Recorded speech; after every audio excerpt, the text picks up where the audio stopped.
हरे हरे कृष्णा, सभी को दंडवत प्रणाम। आज के हम सेशन में 7-8 टॉपिक्स कवर करेंगे। जैसे कि अक्रूर जी ने कैसे रिगार्ड किया कृष्णा जी को जब वो मथुरा पहुंचने के बाद, जब वो मथुरा पहुंचे, और मथुरा एज अ सिटी कैसा था, सबका रिएक्शन क्या था जब वो मथुरा आए, और फिर उन्होंने 4 लोगों से वो मिलते हैं तो उनसे हमें क्या शिक्षा मिलती है, और फिर धनुष बाण उन्होंने कैसे तोड़ा, और कैसे फिर कंस का रिएक्शन कैसा रहा, और हाथी हाथी का सामना उन्होंने कैसे किया, और आगे मल्लयुद्ध कैसे किया, फिर कृष्णा किस रूप में सबको दिखे, और फिर कंसवध कैसे हुआ, और इन सब से हमें क्या शिक्षा मिलती है। तो हम शुरू करते हैं। तो जब अक्रूर जी उनको लेने जाते हैं कृष्णा को, मथुरा, जब वो मथुरा आते हैं तो अक्रूर जी उन्हें कैसे रिगार्ड करते हैं, तो वो देखने की बात है। तो जब अक्रूर जी भगवान जी की पूजा कर रहे थे, भगवान जी जल से गायब हो गए और उन्होंने अपना मूल रूप धारण कर लिया। फिर विष्णु मूर्ति के गायब होने के बाद अक्रूर जी जल से बाहर निकले। वे बलराम जी और श्री कृष्ण जी के रथ के पास गए, और श्री कृष्ण जी ने पूछा कि क्या उन्होंने पानी के भीतर या अंतरिक्ष में कुछ अद्भुत चीज देखी थी। तो अक्रूर जी ने कहा कि जिसने श्री कृष्ण जी को देख लिया है उसने सब कुछ देख लिया है, चाहे कोई चीज कितनी भी अद्भुत क्यों ना हो। जो श्री कृष्ण जी को जानता है वह सब कुछ जानता है। तो यह कहकर अक्रूर जी ने रथ स्टार्ट कर लिया। इस बीच वृंदावन के अन्य निवासी भी मथुरा पहुंच चुके थे। तो मथुरा में पहुंचकर श्री कृष्ण जी और बलराम जी रथ से उतरे और अक्रूर जी से कहा, अब आप घर जा सकते हैं। तो यह सुनकर अक्रूर जी ने उत्तर दिया कि हे प्रभु, मैं आपको छोड़कर अकेले मथुरा नहीं जा सकता। मैं आपका समर्पित सेवक हूँ। यदि आप आएंगे तो मेरे घर आपके चरण कमलों की धूल से पवित्र हो जाएंगे। आपके चरण कमलों के पसीने से निकला जल, यानी कि गंगा, पितरों और अन्य सभी देवताओं सहित सभी को पवित्र करता है। तब श्री कृष्ण जी ने कहा, अक्रूर जी, मैं अपने बड़े भाई बलराम जी के साथ आपके घर अवश्य आऊंगा, लेकिन सभी राक्षसों का वध करने के बाद ही। फिर अक्रूर जी चले गए। अक्रूर जी के चले जाने के बाद भगवान श्री कृष्ण जी और बलराम जी मथुरा में प्रवेश किए। मथुरा एज अ सिटी बहुत सुंदर थी। उन्होंने देखा कि मथुरा का द्वार संगमरमर से बना है, और दरवाजे शुद्ध सोने के बने हैं, और पूरा नगर नहरों से घिरा हुआ है कि कोई भी शत्रु आसानी से प्रवेश न कर सके। और उनके बाग बगीचों में मोर हैं, इतने सुंदर रत्नों से सब सजावट है, इतने बड़े बड़े घर हैं वहां पर महलों की तरह, कि मानो सारे अमीर लोग वहीं पर बसे हों।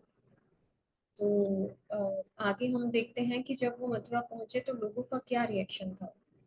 तो जब यह समाचार फैला कि श्री कृष्ण जी, बलराम जी और ग्वालपाल सभी मथुरा नगरी में हैं, तो सभी निवासी एकत्र हो गए, और महिलाएं उन्हें देखने के लिए तुरंत घरों की छतों पर चली आई। उनमें से कुछ लोग दोपहर का भोजन कर रहे थे, वे भोजन छोड़कर छतों पर भाग गए, और कुछ ने केवल एक पैर में घुंघरू पहने थे या एक कान में वाली पहनी थी। इस प्रकार बड़ी जल्दबाजी से, ठीक से सजे धजे बिना ही वे छतों पे कृष्णा को देखने के लिए चले गए। तो जब उन्होंने सचमुच श्री कृष्ण जी और बलराम जी को देखा, तो महिलाओं का आनंद परमानंद की सीमा तक पहुंच गया। उनके शरीर के रोंगटे आनंद से खड़े हो गए। उन्होंने श्री कृष्ण जी और बलराम जी पर फूल बरसाना शुरू कर दिया। तो देखिए, इस तरह से उनका स्वागत हुआ मथुरा सिटी में।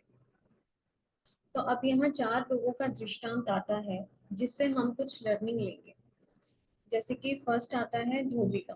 तो जब कृष्ण जी और बलराम जी इस रास्ते से गुजर रहे थे, तो उन्होंने एक धोबी और कपड़े रंगने वाले को देखा।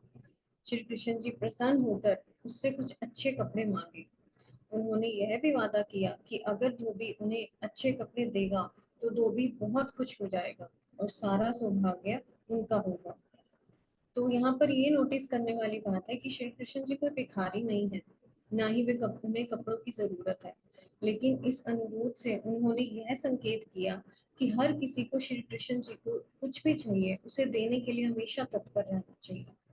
उसे सोचना नहीं चाहिए कि मैं दूं ना दूं, ये दे दूं वो दे दूं। जो भी वो चाहते हैं और जो उनको प्रसन्न करे वो हमें देने के लिए हमेशा तत्पर रहना चाहिए। तो दुर्भाग्य से यह धोबी कंस का सेवक था, इसलिए भगवान श्री कृष्ण जी की बात उसने नहीं मानी। यह बुरी संगति का असर है, बैड एसोसिएशन, जिससे हमें भी दूर रहना चाहिए। फिर धोबी ने कृष्ण और बलराम जी को निर्देश भी देना शुरू कर दिया कि मेरे प्यारे लड़कों, भविष्य में राजा की चीजें मांगने की इतनी कोशिश मत करना, अन्यथा तुम सरकारी लोगों द्वारा दंडित किए जाओगे। वे तुम्हें गिरफ्तार करेंगे और तुम्हें दंडित करेंगे। तो ये सब सुनकर श्री कृष्ण जी को धोबी पर बहुत क्रोध आया और अपने हाथ के ऊपरी भाग से उस पर प्रहार करते हुए उसका सिर धड़ से अलग कर दिया। तो यहाँ पर ये देखने की बात है कि इसमें श्री कृष्ण जी ने ब्रह्म संहिता के कथन की पुष्टि करी है यहाँ पे, कि उनके शरीर का प्रत्येक प्रत्येक अंग सब कुछ करने में सक्षम है। चाहे कुछ भी वो करना चाहे, वो कर सकते हैं किसी भी अपने अंग से। तो इसके बाद आता है एक भक्त दर्जी की बात। एक भक्त दर्जी ने सेवा का अवसर पाकर श्री कृष्ण जी और बलराम जी के लिए कपड़े, कुछ अच्छे वस्त्र तैयार किए।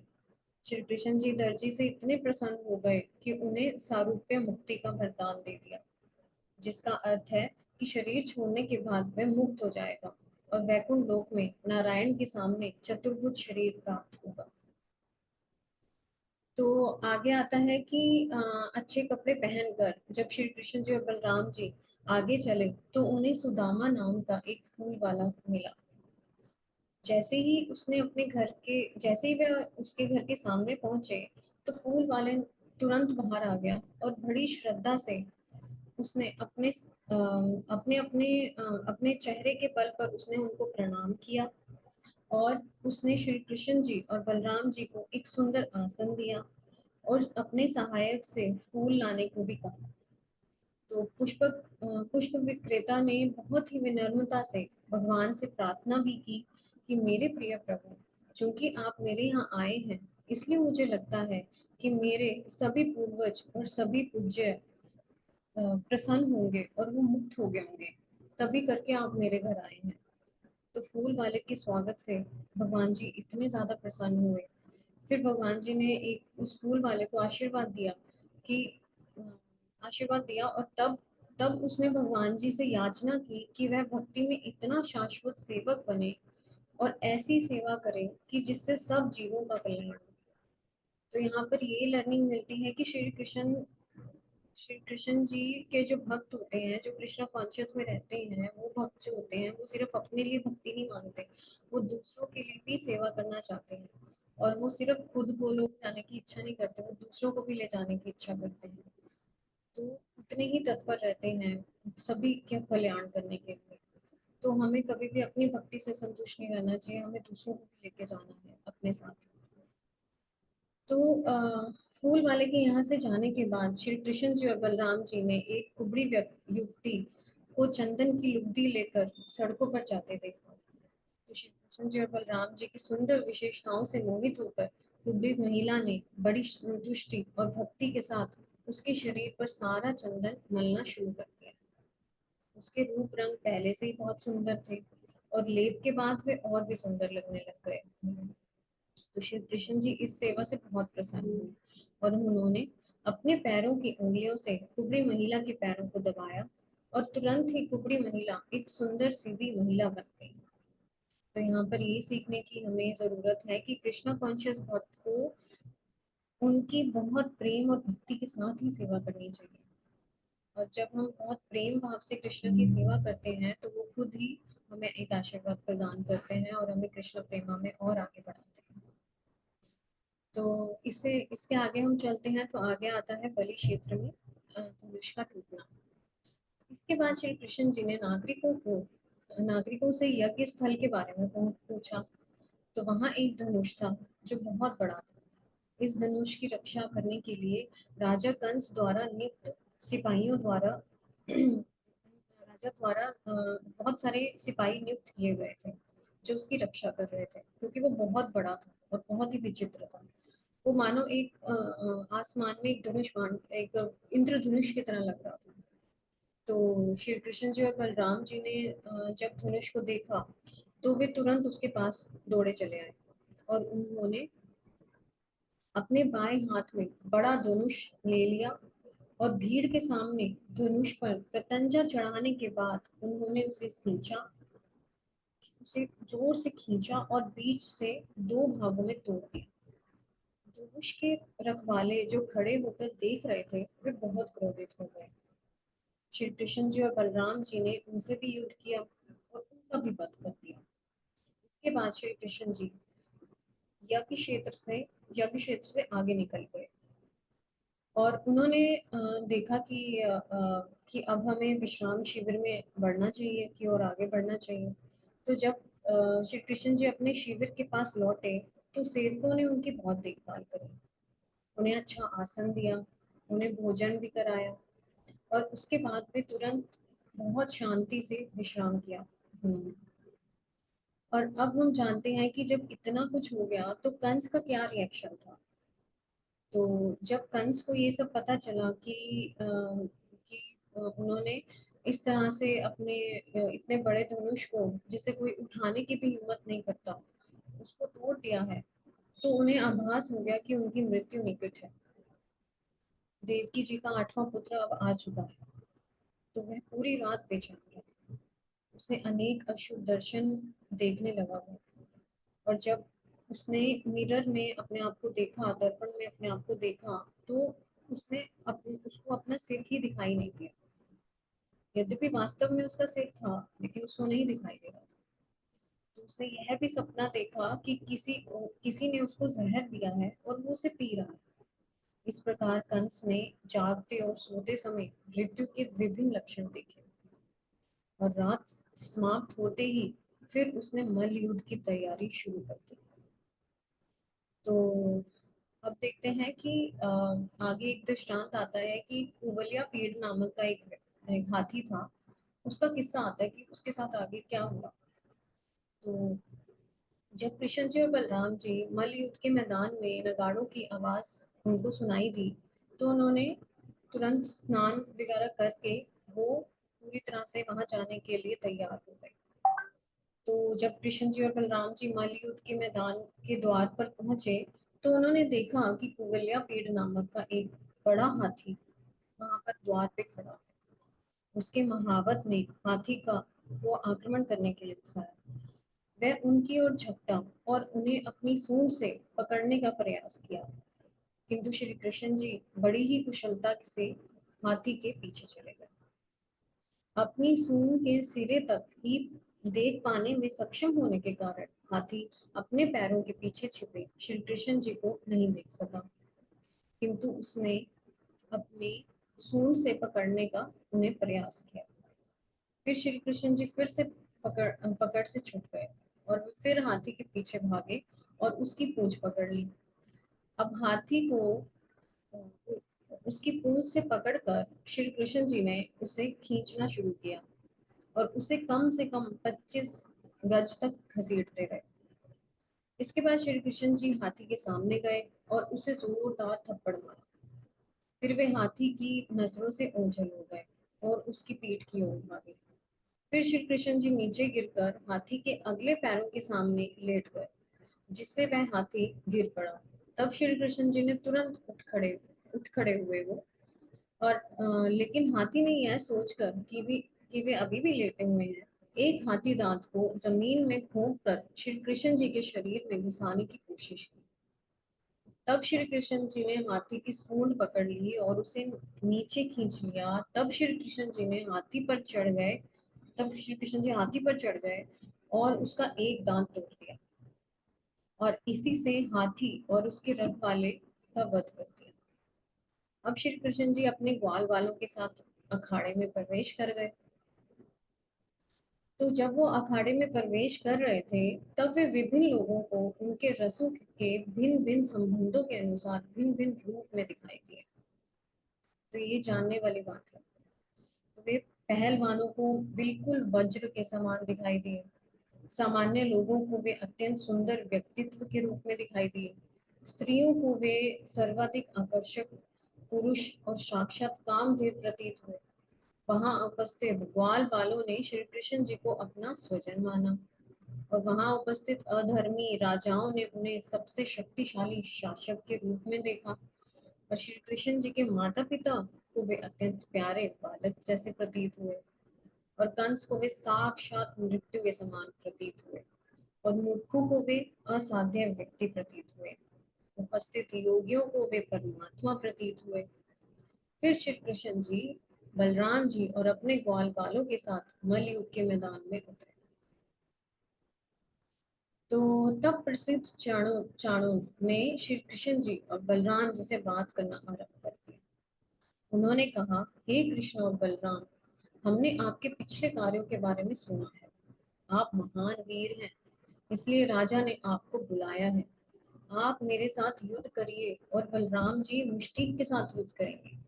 तब कृष्ण जी ने कुश्ती का यह प्रस्ताव उनका बहुत बड़ा उपकार है ऐसा सोचकर उन्होंने उसको रिगार्ड किया।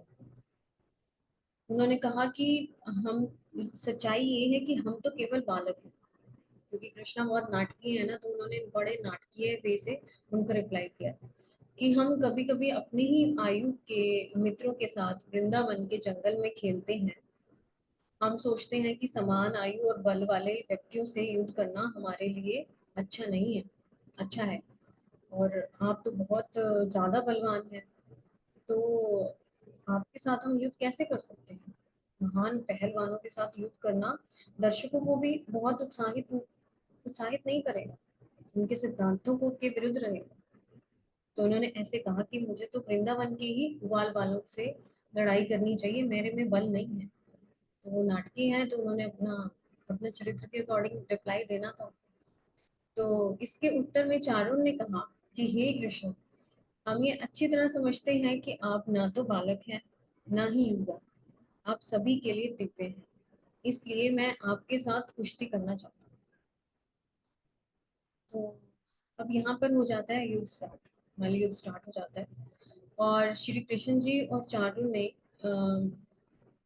युद्ध करना स्टार्ट किया, और साथ ही साथ बलराम जी और मुश्टिक ने भी युद्ध करना स्टार्ट किया। तो उन्होंने एक दूसरे के पैर पर पैर और सॉरी हाथ पर हाथ और पैर से पैर बांध दिए, और विजयी होने के उद्देश्य से एक दूसरे पर दबाव डालना आरंभ कर दिया। वे हथेली से हथेली, पिंडली से पिंडली, सिर से सिर, छाती से छाती मिलाकर एक दूसरे पर प्रहार करने लगे। परंतु मल्ल युद्ध के मैदान में उपस्थित दर्शक बहुत संतुष्ट तो नहीं थे, क्योंकि वे श्री कृष्ण जी और बलराम जी को चाणूर और मुष्टिक के सामने बालक समझ रहे थे। अनेक स्त्रियां इस प्रकार से बातें करने लगी कि यह अन्याय हो रहा है। सभा में उपस्थित एक अन्य महिला ने कहा कि प्रिय सखी, कल्पना कीजिए कि वृंदावन की भूमि कितनी भाग्यशाली होगी। गोपियां इतनी भाग्यशाली हैं कि 24 घंटे श्री कृष्ण जी को देख और उनके बारे में सोच सकती हैं, चाहे वे गायों का दूध दूह रही हो, या धान की भूसी निकाल रही हूँ, या फिर सुबह मक्खन मथ रही हूँ।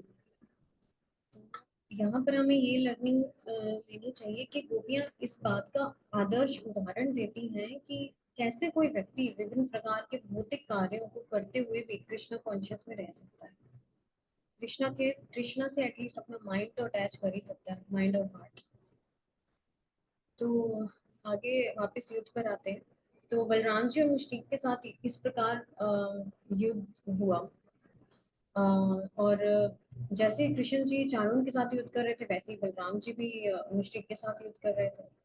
तो भगवान श्री कृष्ण जी ने चाणूर के प्रति क्रूर प्रतीत हुए, और उन्होंने तत्काल उस पर अपनी मुट्ठी से 3 बार प्रहार किया। चाणूर ने श्री कृष्ण जी की छाती पर वार करना शुरू कर दिया। श्री कृष्ण जी ने झट से चाणूर के दोनों हाथ पकड़ लिए और उसे घुमाने लगे, और उसे उससे उसके प्राण निकल गए। मुश्टीक ने बलराम जी पर भी वार किया, और बलराम जी ने भी बड़े जोर से उस पर वार किया। मुश्टीक कांपने लगा और खून की उल्टी करने लगा, और उसने भी अपनी प्राण शक्ति खो दी। दोनों पहलवानों के मर जाने के बाद ऊंट नामक एक पहलवान आया, उसे भी कृष्णा ने पूरा उसका वध कर दिया। फिर शल नामक का भी एक पहलवान आया, और फिर तोशल नाम का भी एक पहलवान आया, और सभी का कृष्ण जी ने पूरे अच्छे से उनसे युद्ध करके उनका वध कर दिया। इस प्रकार सभी महान पहलवान श्री कृष्ण जी और बलराम जी द्वारा मारे गए। और कुछ पहलवानों की तो आगे आने की हिम्मत ही नहीं हुई, वे वहीं युद्ध के मैदान से भाग गए। और वहां एकत्रित सभी लोग यह सब देखकर अत्यधिक आनंद से तालियां बजाने लग गए। सब लोग बहुत खुश थे। उस समय केवल एक ही पर्सन उदास था, और वो है कंस। तो उसने अपने आदमियों को आदेश दिया कि वासुदेव के इन दोनों पुत्रों को तुरंत मथुरा से बाहर निकाल दिया जाए। नंद महाराज और साथ ही साथ उनके पिता उग्रसेन, जिन्होंने नंद महाराज का साथ दिया था, उनका भी वध कर दिया जाए। तो जब ये आदेश श्री कृष्ण जी ने सुना, तो उनको उस पर बहुत क्रोध आया, और वे राजा कंस के मंच पर कूद पड़े। हालांकि वो मंच बहुत ऊपर था, बट वो कूद पड़े। कंस ने तुरंत अपनी तलवार निकाली, क्योंकि वो भी रेडी था कि कृष्ण जी उन पर वार करेंगे। तो जैसे ही कंस ने अपनी तलवार इधर उधर घुमानी शुरू करी, भगवान श्री कृष्ण जी ने उसे बल से पकड़ लिया, और भगवान जी ने तुरंत कंस के सिर से मुकुट गिरा दिया। और फिर वह कंस को उसके आसन से खींचकर मल्ल युद्ध के मंच पर ले गए, और उसे नीचे पटक दिया। इतनी ज्यादा इंसल्ट होने के बाद कंस की हिम्मत नहीं बची थी। तो कृष्ण जी की एक ही मुट्ठी के प्रहार से कंस की प्राण शक्ति समाप्त हो गई। चूंकि वह अपनी मृत्यु से बहुत भयभीत था, इसलिए वह 24 घंटे बिना रुके, यहाँ तक कि खाते समय, चलते समय और सांस लेते समय भी उस रूप में श्री कृष्ण जी का ही चिंतन करता रहता था। और इसी वजह से स्वाभाविक रूप से उसे मुक्ति का वरदान मिला। भगवत गीता में कहा गया है कि जो सदा व्यक्ति अगर जिस विचार में सदैव लीन रहता है, उसके अकॉर्डिंग ही उसको नेक्स्ट लाइफ मिलती है। तो कंस अपने चक्रधारी कृष्ण जी के बारे में ही सोचता रहता था, जिनका अर्थ है नारायण, जो चक्र, शंख, कमल पुष्प और गदा धारण करते हैं। तो विद्वानों के मत अनुसार कंस ने मृत्यु के पश्चात सायुज्य मुक्ति प्राप्त करी, और तत्पश्चात उसके बाद कर्मांश में उसे सारूप्य मुक्ति भी प्राप्त हुई, और उसने विष्णु जी जैसा ही रूप प्राप्त किया, और वह वैकुंठ लोक में गया तत्पश्चात। तो इससे हमें ये लर्निंग मिलती है कि अ, जो व्यक्ति भगवान को अपना शत्रु मानता है, उसे भी वैकुंठ लोक में मुक्ति मिलती है, स्थान मिलता है। तो फिर उन शुद्ध भक्तों की क्या बात कहनी, जो सदैव श्री कृष्ण जी के अनुकूल विचारों में लीन रहते हैं। तत्पश्चात तो उसकी भी बुद्धि अच्छी हो गई और वो वैकुंठ लोक में गया। तो तो हमें यही सीखना चाहिए कि हमें कृष्ण कॉन्शियस में रहना चाहिए, जैसे कि इस्कॉन का नाम है। और आगे आते हैं, तो आगे हम देखते हैं कि कंस के भाइयों का क्या हुआ। तो उसका दृष्टांत आता है, तो हम उसके बारे में सुनते हैं कि कंस के 8 भाई थे। तो जब उन्हें पता चला कि उनका बड़ा भाई मारा गया है, तो वे एकजुट होकर श्री कृष्ण जी को वध करने के लिए उनकी ओर दौड़े। और कंस और उसके भाई सभी श्री कृष्ण जी के मामा थे। जब श्री कृष्ण जी ने कंस को मारा, तो इट मीन्स, इसका मतलब है कि उन्होंने अपने मामा का वध किया, जो कि वैदिक आदेशों के नियमों के विरुद्ध है। यद्यपि सभी वैदिक आदेशों श्री कृष्ण जी सभी वैदिक आदेशों से स्वतंत्र हैं, फिर भी वे वैदिक आदेशों का उल्लंघन केवल विशेष मामलों में ही करते हैं। कंस को श्री कृष्ण जी के अलावा और कोई मार नहीं सकता था, इसलिए श्री कृष्ण जी को उसका वध करना पड़ा। लेकिन जहां तक कंस के 8 भाइयों का सवाल है, बलराम जी ने उनका वध करने के लिए ठान लिया। उन्होंने इसका जिम्मा उठाया। और बलराम जी की माँ रोहिणी यद्यपि वासुदेव की पत्नी थी, लेकिन वे कंस की बहन नहीं थी। इसलिए बलराम जी ने कंस के सभी 8 भाइयों का वध करने का जिम्मा उठाया। तो इससे हमें ये शिक्षा मिलती है कि जो व्यक्ति किसी निर्दोष व्यक्ति को पीड़ा देता है, उसे प्रकृति के नियमों द्वारा दंडित किया जाना चाहिए। हम जानते हैं कि भगवान श्री कृष्ण जी ही सबसे सभी के सर्वोच्च स्वामी और सर्वोच्च भोक्ता हैं, इसलिए जो व्यक्ति उसके अधिकार की उपेक्षा करता है वह कभी खुश नहीं रह सकता, वह मृत्यु को ही प्राप्त होगा। फिर श्री कृष्ण जी और बलराम जी ने तुरंत अपने माता और पिता वासुदेव जी और देवकी जी को रिहा कर दिया। इसलिए यद्यपि श्री कृष्ण जी ने उनके चरण स्पर्श किए, फिर भी उन्होंने उसे उन्हें गले नहीं लगाया, बल्कि वे भगवान जी के वचन सुनने के लिए खड़े हो गए। यद्यपि श्री कृष्ण जी उनके पुत्र के रूप में जन्मे थे, फिर भी वासुदेव जी और देवकी जी हमेशा उनकी स्थिति के प्रति सचेत रहते थे। तो यहाँ कंस वध का तात्पर्य खत्म हुआ है।